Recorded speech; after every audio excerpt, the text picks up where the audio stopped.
నీకు ఉందా పరలోకం? నాకుందే. దేవుడు అంటాడు నీతిని కాపాడుకోవాలట జీవితాంతం, ఒక్కరోజు కాదు ఇది. ఎక్కడికి పోయినా ఏం గుర్తుకు రావాలా? యేసయ్య బిడ్డనని గుర్తుకు రావాలి. ఎక్కడికి పోయినా ఏం గుర్తుకు రావాలి? యేసయ్య కుమారునని గుర్తుకు రావాలి. ఫంక్షన్లు పోయినా భారీ ఎత్తున 100 మంది అక్కడ నిలబడి బీర్లు తాగుతారు, నీకు ఎవరు గుర్తుకు రావాలి?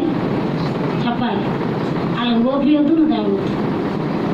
ఇంకోటి ఏంటి, ఆ నుంచి వాడు అసలు ఉండొద్దు, నువ్వు అక్కడ అవ్వపడొద్దు. చాలామంది స్నేహితుల దగ్గరకు వస్తారు.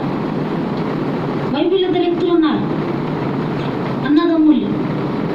ఆ తండ్రికి 2 కుమారులు.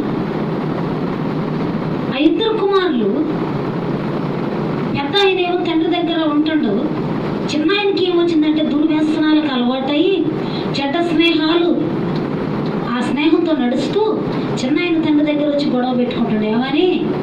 ఇగో నా పేరు మీద ఆస్తి ఉంది కదా, నువ్వు సంపాదించినావు కదా, మరి నా ఆస్తిలో మన్నయ్యకి సగం, నాకు సగం కదా, ఇగో నా నిత్తవా నిన్ను చనిపోయాను, ఇష్టమా నేను చచ్చిపోవాలి అని పోరాటం చేస్తున్నాడు. ఎవరి మీద? ఇంట్లో తండ్రి మీద. చెడ్డ స్నేహాలు చేస్తాడు, చెడ్డ స్త్రీలకు పెడతాడు, ప్యాకెట్లాడుతాడు, అన్నిటికీ అలవాటు పడ్డాడు యవనస్తుడు.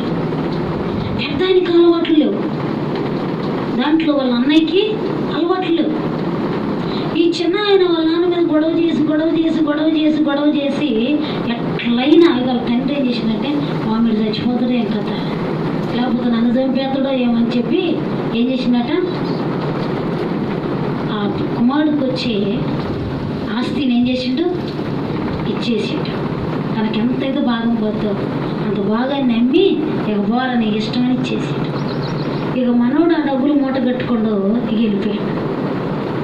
ఇన్ని రోజులు డబ్బులు లేవని ఆగిండు, ఇప్పుడు డబ్బులు చేతికి వచ్చినాయిగా. ఇక వెళ్ళిపోతే ఈయనతో స్నేహితులు ఎంతమంది రాట? 100 మంది పోగయ్యారు. ఎక్కడెక్కడోడు పంచాయతగానుడు అందరూ వచ్చారు వెనకాడికి. ఎందుకు?